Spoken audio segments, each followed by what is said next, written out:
नमस्कार दोस्तों, कैसे हैं आप लोग। पिछले सेक्शन में आपने पढ़ा तद्धित प्रत्यय के बारे में। तद्धित प्रत्यय जो होता है वो शब्दों के साथ लगता है और जो कृदंत प्रत्यय रहता है वो मूल धातु के साथ लगता है। तो इतना देखने के बाद तद्धित प्रत्यय में कुछ प्रत्यय देखा गया था, आपने उसे अच्छे से समझा होगा, समझाने की काफ़ी कोशिश किया गया है।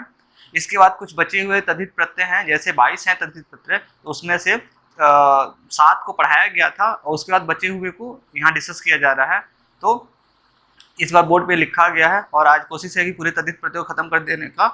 और इसको पढ़ने से पहले आपको दिमाग में बनाना होगा कि तद्धित प्रत्यय जब भी पढ़ा जा रहा है तो ये शब्द के साथ लग रहा है। शब्द जो होगा जैसे राम है, श्याम है, मोहन है, निज है, इन सबों के साथ ही लग रहा है, तो इस पे आप विशेष फोकस करेंगे। तो आइए अब चलते हैं तद्धित प्रत्यय के जो बचे हुए रिमेनिंग पार्ट्स हैं उसको हम चर्चा करते हैं। ओके,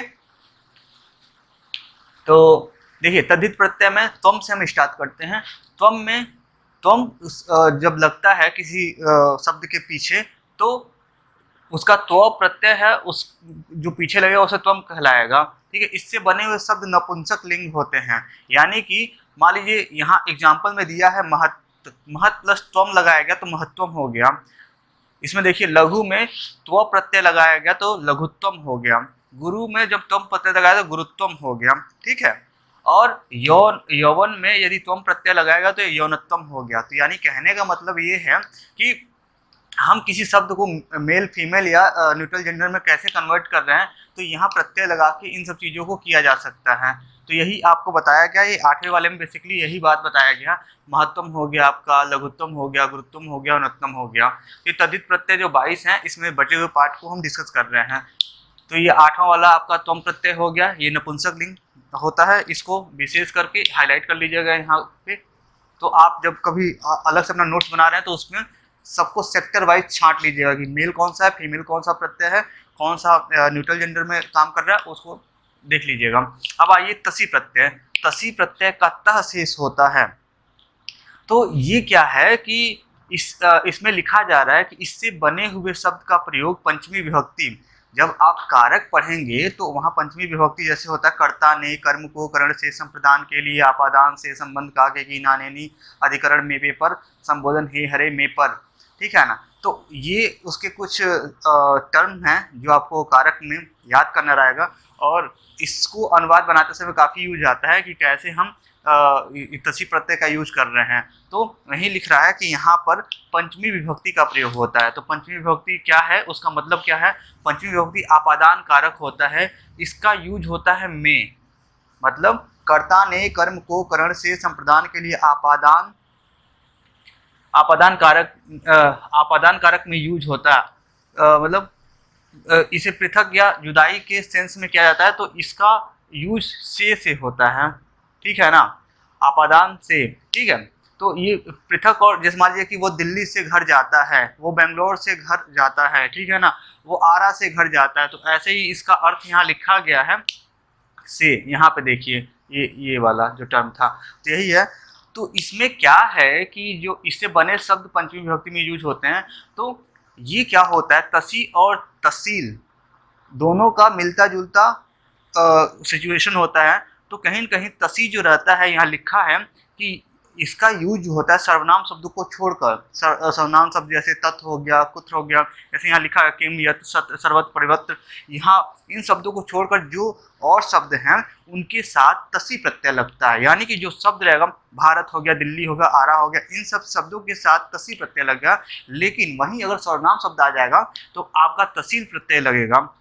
तो वही बताया गया यहाँ पे। देखिए, तो जैसे अनुवाद में आता है कि वह दिल्ली से घर जा रहा है, तो तसी प्रत्यय का यूज करके आप उसको दिल्ली में जब तसी प्रत्यय जोड़ा जाता है तो दिल्ली तह हो जाता है। ये वाला देखिए, दिल्ली तह। ठीक, तो ये इसका अर्थ होता है दिल्ली से। भारत प्लस तसी जब लगाया तो तसी का तह शेष रहता है तो भारतः हो जा रहा है। ये वाला टर्म उठ के यहाँ चला आ रहा है। आरा प्लस तसी आरतः, आरा से हो गया। ठीक है, तो ये वाला से हो गया। और इसका भी अर्थ जो तसी प्रत्यय है उसका जो नीचे तसील प्रत्यय है उसका भी अर्थ से होता है। मतलब कि यहाँ लिखा है ना कहाँ से, तो आइए तसील प्रत्यय चलते हैं। तो तसील प्रत्यय क्या होता है कि ये शब्दों के साथ न लगे सीधे सीधे सर्वनाम शब्दों के साथ लगता है। जितने जो सर्वनाम शब्द होंगे, जैसे किम हो गया, यथ हो गया, सर्वत्र पर्यत हो गया, अभिधा हो गया, अभी हो गया, उभय हो गया, एक हो गया, इन सबों के साथ आपका कहीं न कहीं तसिल प्रत्यय यूज होगा। तो तसिल प्रत्यय यूज होने का तात्पर्य क्या है, उसके कुछ रूल हैं। अब यहाँ से चेंजिंग, यहाँ से इंपॉर्टेंट होने लगता है, और ये काफ़ी इंपॉर्टेंट होता है। यूजीसी नेट जेआरएफ में पूछा जाता है कि क्या होता है क्या नहीं होता, और आईएएस में भी काफ़ी पूछता है कि इस प्रत्यय को कैसे जोड़ा जाता है। तो यहाँ पे जो रेड पेन से लिखा गया है कैसे परिवर्तन हो रहा है उसके बारे में बताया जा रहा है। यहाँ लिखा है सर्वनाम शब्दों के साथ यूज होता है, अभी जो इतना बताया गया है। लास्ट में यानी जो शब्द है उसके लास्ट में तकार रहे यानी त हलंत रहे, यहाँ लिखा हुआ है, आप देख रहे होंगे। जैसे कि तकार हो और या मकार हो, म हलंत हो, तो वो समाप्त हो जाता है, यानी आधा त रहे और आधा म रहे, ऐसे। तो आधा तो को कैसे लिखता है, ये तकार हो गया, ये मकार हो गया, ठीक है। तो ये समाप्त हो जाता है, और ये लिख रहा है प्रारंभ में जैसे कि यहाँ आप देखिए किम लिखा है ना, तो मकार यहाँ पे म के नीचे हलंत यूज हुआ है, तो ये कहीं न कहीं समाप्त हो जा रहा है। जैसे देखिए कुत्र, अभी कुत्र कैसे हो रहा है उसके बारे में बताया, लेकिन म का यहाँ लोप हो जा रहा है। ये देखिए जब फाइनली आउटपुट आ रहा है तो यहाँ पे म का लोप हो जा रहा है। वही कह रहा है कि तकार रहे या मकार रहे, वो हट जाता है, समाप्त हो जाता है। तो ध्यान देने लायक है ये। और प्रारंभ में यदि एक दीर्घी होती है, एक ह्रस्वी होती है, तो दीर्घी में ऐसे मात्रा लगा हुआ है दीर्घी वाला, जैसे कि ये वाला मात्रा है दीर्घी वाला, ठीक है। तो ये समाप्त होके ह्रस्व उ बन जाता है, उकार आ जाता है, उकारांत आ जाता है। तो उकारांत कैसे आ रहा है देख रहे हैं यहाँ पे ह्रस्वी दीर्घ ई लगी हुई है, तो दीर्घ ई का जो परिवर्तन किया गया है, ये देखिए ये वाला परिवर्तन उठ के यहाँ पे उकार में कन्वर्ट हो जाता है। तो ये किम का जब तसिल प्रत्यय जोड़ा गया तो कूतः हो गया। कूतः मतलब कहाँ से, ठीक है। अब तत् है प्लस तसिल प्रत्यय जोड़ा गया तो तकार यहाँ हलंत आ रहा है, तो तकार हलंत का लोप हो जाएगा यानी विलुप्त हो जा रहा है वो। इसके बाद तो पूरा आ गया, और फिर से जो तसिल का त शेष रह रहा है तो तत् हो जा रहा है। ये काफ़ी ज़्यादा श्लोकों में पूछा जाता है, आता है यूज यतः ततः सर्वत्र परितः। तो ये सब आप यहीं से ध्यान दे के समझे रहेंगे तो वहाँ अर्थ निकालने में काफ़ी आसानी आपको होगी। तो ये हो गया जहाँ से, ठीक। सर्व प्लस तसील, तो सर्वत्र हो गया सभी तरफ से, परितः परि प्लस तसील, परितः चारों तरफ से। यहाँ देखिए यहाँ पर लिखा हुआ है अभि प्लस तसील, अभितः सभी ओर से, उभय प्लस तसील, उभयतः दोनों ओर से, एक तसील, तो एकता हो गया एक ओर से। तो इसका ऐसे यूज हो रहा है। तो हाँ, तो ये यहाँ पे ऐसे यूज हो रहा है, ये इसके एग्जाम्पल थे इतने। तो इसका भी जो यहाँ पे जैसे चला था अपादान कारक जुदाई और पृथकत्व में यूज किया गया था, वैसे इसको भी जुदाई और पृथकत्व में यूज किया गया। इससे तसील से बने हुए, और ये लिखा है ना यहाँ पे, ये देखिए मिस हो रहा था, अव्यय है और अव्यय है। तो ये तसील से बने हुए शब्द और तसी से बने हुए शब्द अव्यय होते हैं। अव्यय क्या होता है, अव्यय को आप जान लीजिए। अव्यय वह शब्द होते हैं जिनका न तो धातु रूप चलता है न ही कोई शब्द रूप चलता है, यानी इनका कोई रूप नहीं होता, कोई रूप नहीं चलता। ये किसी के साथ स्वतंत्र रूप से लग जाते हैं और अपना स्वच्छंद संस्कृत में अर्थ देते हैं। जैसे कि मान लीजिए कुत्र है, तो कुत्र का ऐसा नहीं है कि शब्द रूप धातु रूप चलाएंगे आप। कुत्र खुद अपने में एक संस्कृत का अव्यय टर्म है, जिसको आप कहीं पर भी पुट कर सकते हैं और वहां से आप उसका हिंदी में अर्थ ले सकते हैं। तो यही कहा जा रहा है, इससे बने शब्द अव्यय होते हैं, ठीक है। यहाँ तक आए। विग्रहवा आपका प्रत्यय है वो त्रल प्रत्यय कहलाता है।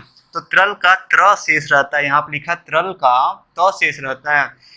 इसका यूज होता अधिकरण कारक में होता है। जैसे कि अभी हमने जो कहा कि जो कारक हैं उनका अगर हिंदी देखा जाए तो कर्ता ने कर्म को करण से संप्रदान के लिए आपादान से संबंध का के की नानेनी अधिकरण में पे पर, तो वही लिखा है अधिकरण। जो अधिकरण है वो मे पे पर के अर्थ में यूज होता है। तो इसमें क्या हो रहा है कि ये भी अव्यय की तरह यूज हो रहा है। इस यहाँ भी लिख दीजिए, यहाँ पे यूज एज अव्यय, ठीक है ना, ये छूट गया था यहाँ पे। तो तसील, तसी, तसील और त्रल, ये सब अव्यय की तरह यूज हो रहा है। और जो रूल तहसील में लगा था कि जहाँ पे आपका दीर्घ ई है वो उकारान हो जा रहा है, यानी ऊ का शब्द ऊ आ जा रहा है मात्रा, जहाँ पे आपका तकार और मकार हलंत है वो समाप्त हो जा रहा है। तो यहाँ पे त्रल में भी ऐसे चलेगा और त्रल का त्र शेष रहता है, ये आपको ध्यान देना होगा। जैसे यहाँ लिखा होगा, ये बेसिक चीज़ है, ये गड़बड़ करेंगे तो भाई काफ़ी दिक्कत हो जाएगा आपको। अब देखिए जैसे किम यहाँ लिखा है, तो किम जब लिखा है तो किम का ये दीर्घ ई है, तो ये दीर्घ ई यहाँ से समाप्त होके उकार में हो गया, ठीक है। और ये मकार जो है, मकार यहाँ से हट जा रहा है, ये वाला टर्म, ठीक। तो ये मकार हट के त्र आ जा रहा है यहाँ पे, तो यही हो गया। तो किम प्लस तल त्रल प्रत्यय, ठीक है ना। तो क्या कुत्र हो जा रहा है, कुत्र मतलब कहाँ में, कहाँ पर, ठीक है, कहाँ पर कुत्र का हो जाएगा। तत्र का है, तत्र प्लस त्रल तो वहाँ पर, ठीक। यत प्लस त्रल यत्र जहाँ पर, ठीक है। और सर प्लस त्रल सर्वत्र सभी में, सभी पर, ऐसे इसका यूज कर सकते हैं। तो ये आपका कौन खत्म हो गया, त्वम त्वस हो गया, तसी हो गया, तसील हो गया, त्रल हो गया। अब आइए 12वें पे। 12वां क्या कहता है। हाँ, अभी तक आपने देखा कि त्रल प्रत्यय के बाद अब दा प्रत्यय आ रहा है। दा प्रत्यय में क्या है, इसमें लिखा गया है कि शब्द के शुरू में अगर हरस्व ई रहे तो अ में, हरस्व ई रहे तो वो अ में परिवर्तित हो जाता है और शेष रूल त्रल प्रत्यय के समान चलता है, ठीक है ना। तो यहाँ पर क्या है कि यहाँ पे लिख रहा है, यदि ये वाली मात्रा रहती है ई वाली, यानी इकारांत रहता है, इकारांत, तो वो क्या हो जाता है कि अ में आकारांत में कन्वर्ट हो जाता है, इकारांत कन्वर्टेड इन आकारांत, ठीक है। तो यहाँ पे और सब जितना रूल है वो कहीं कहीं आपका तसील प्रत्यय के समान लग रहा है, जो त्रल में लगा यही यहाँ पर भी दा में लग रहा है। तो इसमें कदा, जैसे यहाँ पर ये है, जब ये मात्रा यहाँ से हट गया तो अ इसके साथ आ गया, जैसे कि ये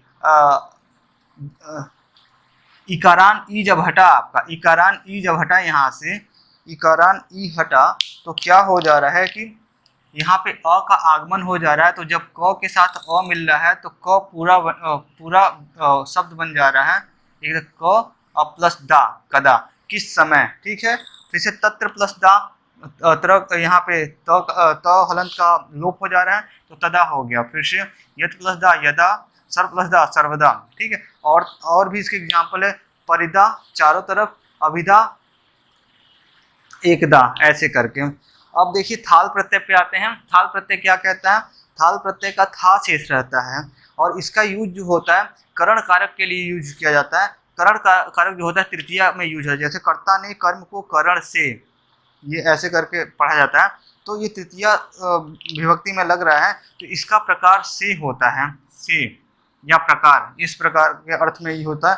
तो यहाँ पर भी सेम, जो दा प्रत्यय में यूज किया गया था, इकारान रहता है तो वहाँ पे अकारांत आ जाता है, इकारांत रहे तो वहाँ अकारांत आ जाता है, और म और तो हलंत रहे, यानी मकार और तकार हलंत रहे तो लास्ट में वो समाप्त हो जाता है, उसका एंड हो जाता है, और इससे भी बने शब्द अव्यय होते हैं। और शेष रूल जो दा वाला भी बताया गया था ऊपर, वही चलता है। तो ये देखिए, किम प्लस दा, कथा, कैसे, किस प्रकार से, ये तृतीया में यूज किया जा रहा है। फिर से आपका सर्व प्लस थाल, सर्वथा, सभी तरफ से, सभी प्रकार से। यत प्लस थाल, यथा, जय। वती प्रत्यय जो है वो सभी शब्दों के साथ लग जाता है, यह भी अव्यय शब्द के समतुल्य होता है, ठीक है। इसका अर्थ होता है कि समान। जैसे आपने हमारा पुराना वीडियो देखा होगा, दूसरा वीडियो, उसमें एक श्लोक बोला है, मातृवत भ्रातृवत ऐसे करके आया, मातृवत पर्दारेशु प्रद्रवेशु लोष्टवत, उसमें ये वाला काफी वती प्रत्यय का यूज है, 4 बार आया। आपसे इसे देखेंगे तो उसमें समझ में आएगा वती प्रत्यय कहाँ लग रहा है। हम तो यहाँ पे देखिए, वती प्रत्यय का यूज होता है सभी जगहों पे और इसका अर्थ होता है कि समान। तो यहाँ पितृ वती लग रहा है, पितृ के साथ वती लगाया तो पितृवत, यहाँ लिखे पितृवत, पिता के समान या समतुल्य। मातृवत यानी मातृ प्लस वती, वती प्रत्यय का वत शेष रहता तो माता के समान। भ्रातृ प्लस वती, भ्रातृवत, भाई के समान। मित्र प्लस वती, मित्रवत, मित्र के समान। शत्रु प्लस वती, शत्रुवत, शत्रु के समान। ये इसका अर्थ आता है। तो ऐसे ही आप यूज कर सकते हैं जब आप ट्रांसलेशन बना रहे हैं। तो अब आइए ठक प्रत्यय, थोड़ा यहाँ चेंज होता है, इसको थोड़ा ध्यान देखिएगा। अभी तक तो सारे अव्यय चल रहे थे, अब कुछ अलग चलेगा। आइए, ठक प्रत्यय, ठक प्रत्यय का इकह शेष रहता है, जैसे यहाँ लिखा है इकह, और इससे बने हुए शब्द पुल्लिंग होते हैं। यहाँ लिखा है मेल, और इसका जो अर्थ है जानने वाला, जैसे पुराणों को जानने वाला, इतिहास को जानने वाला, ठीक है, देवताओं को जानने वाला के अर्थ में ऐसे जगह यूज किया जाता है। तो इसको यूज करना कैसे है, हमारे कोई शब्द है उसकी स्टार्टिंग में अ आता है, जैसे कि यहाँ पे धर्म हो गया, तो धर्म में अ आ रहा है, ध में अ आ रहा है, फिर म के ऊपर र आ रहा है, ठीक है। तो ये लिखा है कि कैसे चेंज हो रहा है, तो जो स्टार्टिंग का अ रहेगा वो आ में चेंज हो जाएगा, ध है तो धा हो जाएगा, म है तो मा हो जाएगा, ठीक है ना, इस तरीके से। और स्टार्टिंग में यदि इकार है, इकार बोले तो आपका दीर्घ ई है या ह्रस्व ई है या इकार है, इकार, तो ये इस वाले में चेंज हो जाता है, ठीक है। फिर से उकार है, दीर्घ उकार है तो वो औ में चेंज हो जाता है। ये स्टार्टिंग शब्द के साथ हो रहा है। लास्ट में लिख रहा है कि कोई स्वर, लास्ट में जो शब्द रहता है, लास्ट में जो शब्द है उसके पीछे कोई स्वर रहता है तो समाप्त हो जाता है। जैसे अ ई उड़ा ऋषि क ये रहे तो वो समाप्त हो जाएगा जो स्वर होगा। तो आइए इस पे हम देखते हैं इसका कैसे बन रहा है, इसको ध्यान से देखिएगा, ये काफ़ी इंपॉर्टेंट है।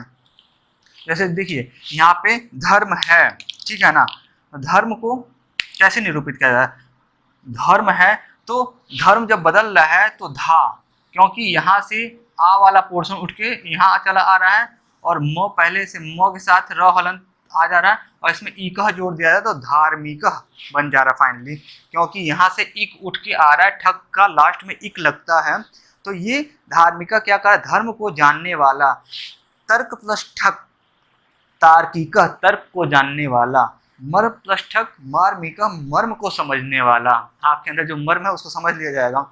ऐतिहासिक काफी इंपॉर्टेंट है, बहुत ध्यान से देखिएगा। ऐतिहासिक क्योंकि ई आया है, ई आया यानी इकार आया है, तो इकार है तो इकार में चेंज हो जाएगा, इकार बोले तो यहाँ पे इकार आया हुआ है आपका। तो इतिहास है तो इतिहास के साथ ई की जगह ए आ गया, और इतिहासिक इतिहास लिख गया और इकह जोड़ दिया गया, तो ऐतिहासिक। ऐतिहासिक उसे कहते हैं जिसका कहीं साक्ष्य हमें मिलता है। इतिहास को जानने वाला जो कि वेद पुराणों में लिखित है वो ऐतिहासिक कहलाता है, और एक अनऐतिहासिक कहलाता है जिसका हमें वेद पुराणों में कोई चर्चा नहीं मिलता है। जैसे कि आप हिस्ट्री पढ़ेंगे तो वहाँ पर ऋषभ देव एक जो जैन तीर्थंकर पहले माने जाते हैं वो अनऐतिहासिक तीर्थंकर कहलाते हैं, जबकि पार्श्वनाथ पहले ऐतिहासिक तीर्थंकर कहलाते हैं। तो ये ऐतिहासिक और अनऐतिहासिक का मतलब यही है। यहाँ पे देखिए ऐतिहासिक जो इतिहास में वर्णित है, इतिहास को जानता है, इतिहास के मूल मंत्र को समझता है, वो ऐतिहासिक है। अब आइए, पुराण है प्लस ठग जोड़ा जा रहा है, तो पुराण में देखिए यहाँ उकार है तो उकार औकार में चेंज हो जाता है, ठीक है। तो क्या है यहाँ पर, पुराण ऊ का मात्रा आया है तो ऊ क्या हो रहा है, औ में चेंज हो जा रहा है, औ यहाँ पे देखिए, तो पू का प हो जा रहा है, पौराणिक। तो पुराणों को जानने वाला, जो पुराण को जानता है वो पौराणिक कहलाता है। ये बहुत अच्छा टर्म है, इसको देखते रहिए। सामाजिक, समाज के अंदर विभिन्न वर्गों की मानसिक चेतना को जानने वाला सामाजिक कहलाता है, तो वही लिखा है सामाजिक, सामाजिक, क्योंकि इसमें सब अ आ रहा है तो सा हो जाएगा यहाँ सामाजिक।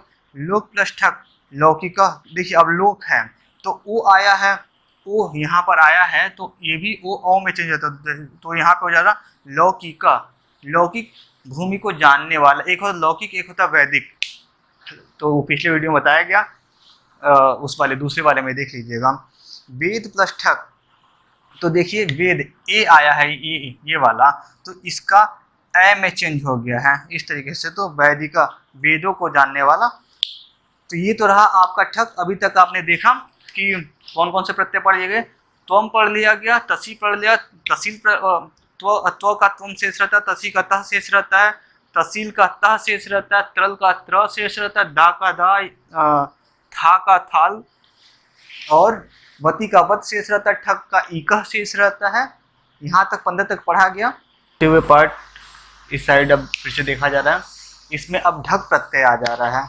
ढक प्रत्यय का 16वां जो है ढक प्रत्यय है। इसका जो अर्थ होता है वो संतान उत्पत्ति, संतान के अर्थ में लिया जाता है कि किसी का जो संतान हो रहा है, जैसे कि वरुण का संतान, जो वरुण का संतान कहलाते हैं, या अरुण का संतान, गंगा का संतान, गंगा के संतान जो है उनको क्या कहा जाएगा। तो वैसे ही है इसका रूल, जैसे इसमें इस तरह पैटर्न बनाया गया है कि जो पीछे के आप प्रत्यय पढ़ रहे हैं उसी का जो रूल है दूसरे प्रत्यय में कैसे ओवरलैप करते चला जा रहा है, इसी तरह बताया गया। तो 16 वाले में जो ढक प्रत्यय है उसका यह शेष रहता है, और ये ठक प्रत्यय के समान इसका रूल चलता है। ठीक है, और ठक प्रत्यय में क्या था वहाँ लिखा गया था ठक प्रत्यय, तो उसको आप देखिए पीछे वीडियो जाके, जस्ट इसी के पीछे।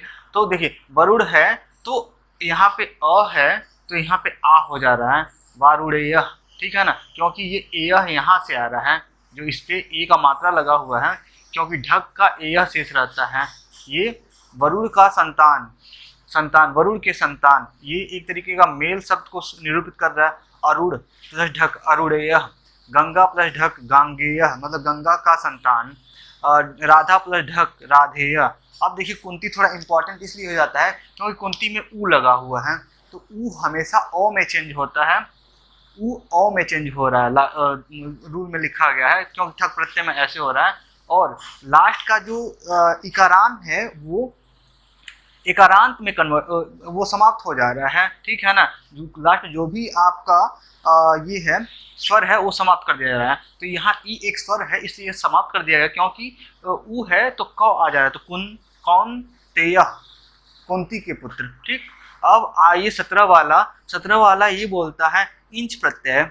तो इंच प्रत्यय का यह शेष रहता है, ये इसका भी रूल ठक प्रत्यय, मतलब ठक काफी जगह यूज है। ठक प्रत्यय को आपको अच्छे से देखना है, ये भी एक मेल की तरह, मेल शब्दों के लिए यूज किया जा रहा है। यहाँ पे लिख देते हैं मेल शब्द, मेल शब्द के लिए यूज किया है। अब देखिए जैसे कि अरुण है, तो अरुण में जब हम इंच प्रत्यय लगाएंगे तो यम शेष आएगा, ठीक है। तो क्या हो जा रहा है कि यहाँ पे अ है और यहाँ पे आ हो जा रहा है, क्योंकि ठक प्रत्यय में देखेंगे कि अ जो है सिंगल आ में कन्वर्ट हो जा रहा है, तो यहाँ पे आरूढ़ीय हो गया यहाँ पे, क्योंकि अरुण का री पे ई की मात्रा आ गई है तो ये अरूढ़ीय हो गया। ठीक, फिर दशरथ का तो दासरथीय हो गया, दक्ष का दाक्षी हो गया, विनीत का वैनित्य। क्यों विनीत का वैनित्य क्यों हो रहा है, क्योंकि यहाँ पे जो ह्रस्व ई है वो ए की मात्रा में कन्वर्ट हो जा रहा है, इसलिए ये वैनेति ही लिखा गया। सच का है तो साक्षी, और शेष का ए का मात्रा है तो वो ओ में चेंज हो, ए में चेंज होगा, सैड़ीय लिख दिया गया। अर्जुन ये काफ़ी इंपॉर्टेंट है, जैसे कि आप महाकाव्य पढ़ेंगे किरातार्जुनिया, किरातार्जुनिया, तो क्या होता है ये वहीं से अर्जुनिया लिया गया है। तो देखिए अर्जुन प्लस इंच, ठीक है ना, तो अर्जुन का क्या अर्जुनिया। भीम का क्या है, भीम पे दीर्घी लगी हुई है, दीर्घी को हटाने के लिए ए का मात्रा आ जाता तो भैमी, भैमी लिख दिया गया यहाँ पे। पिंट प्लस इंट लिए पैंटी, पैंटी ही लिख दिया गया यहाँ पे, क्योंकि ह्रस्वी है तो यहाँ पे भी ऐसे आ गया है। अब देखिए अर प्रत्यय का अह शेष रहता है, बहुत इंपॉर्टेंट है ये कहीं कहीं आप किसी को भी आप बना सकते हैं, किसी शब्द को भी करके, तो ये भी मेल को निरूपित करता है। और इसमें क्या होता है ठक के समान इसमें भी चलता है कि अ है तो आ में कन्वर्ट हो जाएगा, ऊ है तो अ में चेंज हो जाएगा, ई है तो ए में चेंज हो जाएगा। तो ये देखिए, और यहाँ पे जो ऊ आएगा, जो लास्ट जो इसमें लास्ट में ऊ आएगा, यहाँ लिख देते हैं कोई भी स्वर रहता है। देखिए शब्द के लास्ट में ऊ को छोड़कर कोई भी स्वर रहे तो समाप्त हो जाता है। ऊ को छोड़ के यहाँ बात हो रही है, ऊ को छोड़कर कोई भी शब्द रहे वो समाप्त हो जाए, और सब प्रत्यय ठक प्रत्यय के समान होता है। लेकिन पहले वाले ठक प्रत्यय में होता था कोई भी स्वर रहता था तो उसे समाप्त कर दिया था, लेकिन यहाँ ऊ जो रहेगा, ऊ को छोड़कर और सारे शब्द समाप्त हो जाएंगे, लेकिन ऊ रहेगा, ऊ की जगह क्या आ जाएगा आपका अव आ जाएगा, ठीक है।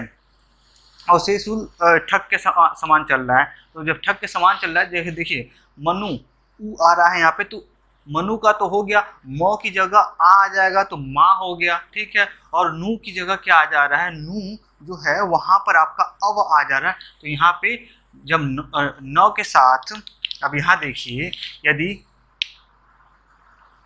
न प्लस अव जोड़ा जा रहा है तो नव हो जा रहा है। तो यही नव उठ के यहाँ से डाला गया है, ठीक है। आपको मुख्यतः दिखाई दे रहा होगा। तो ये ऐसे चेंज किया है, यदु प्लस अड़ यादव, धनु प्लस अड़ दानव, मधु प्लस अड़ माधव, विष्णु पे आइए। विष्णु पे क्या है, ये हरस्व ई है, ई वाला, तो ये इस वाले में कन्वर्ट हो जा रहा है। तो देखिए वैष्णव, वैष्णव संप्रदाय देखे होंगे, नैनार और शैशव होता है नैनार, और एक होता है अलवार, ये हिस्ट्री में पढ़े होंगे। तो वहाँ पे एक नैनार होते हैं जो नैनो से देखें, उसकी कोडिंग है जो नैनो से देखें नैनार, मतलब कौन नैनो से, शिव की तीसरी आँख होती है तो वो बोला जाता है नैनार। तो उसको उस कोडिंग से आप पढ़ सकते हैं, नैनार हो गए। और एक होते हैं वही जो दूसरा बचे वो वैष्णव संप्रदाय को डिनोट करते हैं, अलवार और नैनार, ठीक है। इसके बाद आ जाइए, ये शिव का शैव हो गया, बुद्ध का, बुद्ध है ऊ है, तो ऊ का क्या हो जा रहा है, जब ऊ रहता है ऊ ये वाला, तो वो कन्वर्ट होके औ में हो जा रहा है। तो ये बौद्ध हो गया है। और सरस्वती है, सरस्वती प्लस अड़, इसको सरस्वती देखिए फीमेल वर्ड है, लेकिन इसको हमको मेल कन्वर्ट करना है, तो कैसे, इसके साथ अड़ प्रत्यय लगा दिया जाएगा। तो इसमें क्या हो जाएगा आपका सारस्वतः, सारस्वतः, ये हो गया मेल शब्द। अब आ जाइए इधर से संज प्रत्यय, संज प्रत्यय का यम शेष रहता है। दो जगह हमें मिला, ये नपुंसक लिंग शब्द होते हैं, जो इससे निर्मित शब्द होते हैं नपुंसक लिंग शब्द होते हैं। तो क्या कहता है यहाँ पे, ये कहता है कि जो इसका संज का यम शेष रहता है, यम बोले तो इसका अर्थ होता होने वाले के अर्थ में इसको लिया जाता है। रूल क्या है इसका, स्टार्टिंग में यदि अ रहेगा ठक प्रत्यय के समान तो आ हो जाएगा, ई और ए रहेगा तो ई मतलब इकारान रहेगा, इकारान रहेगा, इकारांत हरस्वी इकारान रहेगा तो वो इकारांत में कन्वर्ट हो जाता है। उकारांत रहे तो वो अ में चेंज हो जाता है। लास्ट में जो स्वर रहता है समाप्त हो जाता है। तो हमने दो जगह नपुंसक लिंग पढ़ा, एक तो हो जाए त्वम वाला, त्व का त्वम शेष रहता है, वो नपुंसक लिंग से शब्द बनते हैं। और यहाँ पे क्या है कि स्यं प्रत्यय है। स्यं प्रत्यय का मतलब ये हो गया कि आपका कि बने शब्द नपुंसक लिंग होते हैं।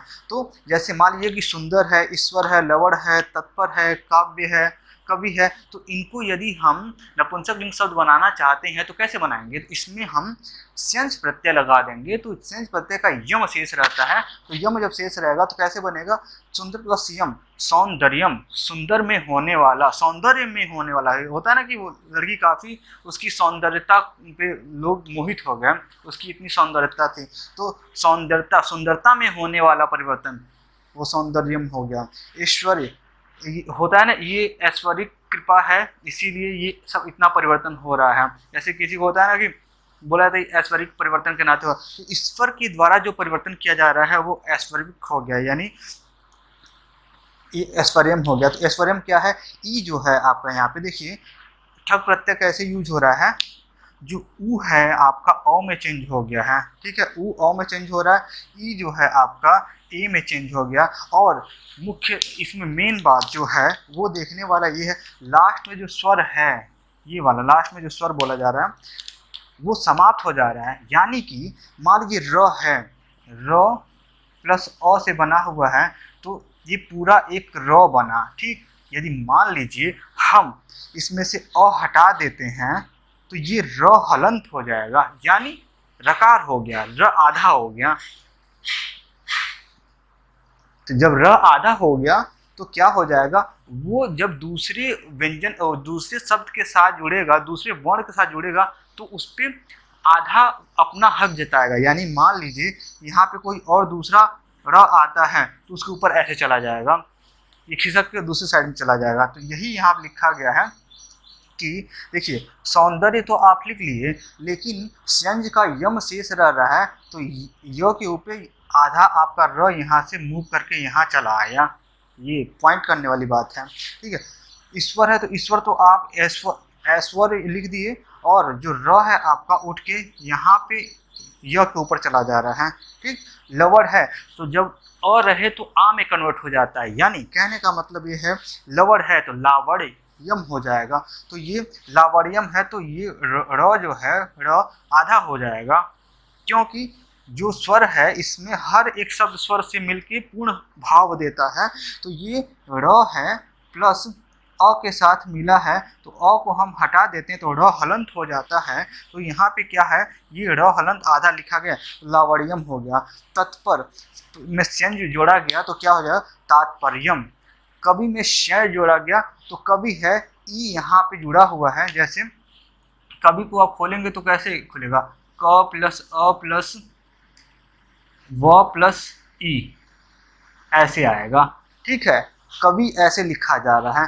तो अब इसमें स्यं प्रत्यय लगाया जा रहा है तो कह रहा है कि स्वर समाप्त हो जाएगा, लास्ट में स्वर आएगा तो इसको हमने समाप्त कर दिया तो ये हलंत हो गया आपका। तो अब कैसे हो जा रहा, क प्लस अ प्लस अ व। ठीक है, और ये जुड़ रहा है आपका श्य प्रत्यय, स्वर प्रत्यय जब जोड़ रहा है तो य प्लस अ प्लस म हलंत। तो ये इससे निर्मित शब्द क्या होगा, काव्यम खोलेंगे तो जब काव्य खोलेंगे तो यहाँ पे ढक प्रत्यय के अकॉर्डिंग क की जगह अगर अ है तो आ जा रहा है, वो आधा हो गया और ये पूरा य है तो ये आ गया और म हलंत है तो ये बन गया आपका काव्यम। तो ये इतनी सी है कहानी इसकी शय प्रत्यय की कि कैसे नपुंसक लिंग बना रहे हैं। ठीक है, इसको हम मिटा देते हैं। अब आइए इसमें चलते हैं। इमनिच प्रत्यय का इमा शेष रहता है, इमा। ठीक है ना, इमनिच का इमा, ये फीमेल शब्द होते हैं। अब सारे फीमेल शब्द आ जाएंगे, कैसे कैसे फीमेल बनाए जा रहे हैं। तो इमनिच का इमा शेष रहता है, इससे बने शब्द फीमेल शब्द होते हैं यानी स्त्रीलिंग शब्द होते हैं। इनका भी अर्थ होने वाले के अर्थ में लिखा जाता है। इसमें उस स्टार्टिंग शब्द में यदि उ रहता है तो अ हो जाता है और लास्ट में तकार रहता है या स्वर रहता है तो समाप्त हो जाता है। यही लिखा जा रहा है। जैसे कि महत्तम है और उसमें इमनिच प्रत्यय जोड़ा जा रहा है तो इमा आएगा। महत लिखा गया, महत क्योंकि त यहाँ पे आ रहा है तो त समाप्त हो जाएगा। तो कैसे समाप्त हो रहा है ये देखिए, त यहाँ लिखा हुआ है तो त समाप्त हो जाएगा तो उसकी जगह क्या आ जाएगा, इमा। इमा, म लिखा गया, ह लिखा गया, ह के ऊपर ये वाला इमा वाला ये आ गया और ये यहाँ पे ऐसे लिख दिया गया। ऐसे लघु का है तो लघु प्लस इमनिच मतलब लघिमा, गुरु प्लस इमनिच गरिमा, काल प्लस इमनिच कालिमा, ये स्त्रीलिंग शब्द हो जाते हैं। अब आइए 21वां ये है स्ठन प्रत्यय। स्ठन प्रत्यय का यूज होता है इमनिच के समान ही। कैसे यूज होगा, ये भी फीमेल शब्द हैं। इसको जब यूज करेंगे तो आप कैसे करेंगे इसको, अब देखिए स्ठन है तो गुरु प्लस स्ठन गरिष्ठ, गुरु प्लस स्ठ, क्योंकि ऊ कन्वर्ट हो जा हट जा रहा, ऊ जो है अ में चला जा रहा है तो गरिष्ठ, बल बलिष्ठ, वर वरिष्ठ, ये हो गया। अब येशुन प्रत्यय है का यान शेष रहता है, ये इष्ठ प्रत्यय के समान चलता है। तो यहाँ पर क्या हो गया, गुरु तो अ समाप्त हो जाए तो गुरु में यान प्रत्यय जोड़ा जाए, गरियान हो जाएगा। क्यों, ये ई वाला जो ई है इसका मात्रा ऐसे लग रहा है। ठीक है ना, ये ध्यान रखने वाला है। वही लिखा है लघु प्लस यशुन लघियान, महत प्लस यशुन महियान। तो ये 22 प्रत्यय तद्धित प्रत्यय आपके समाप्त हो गए।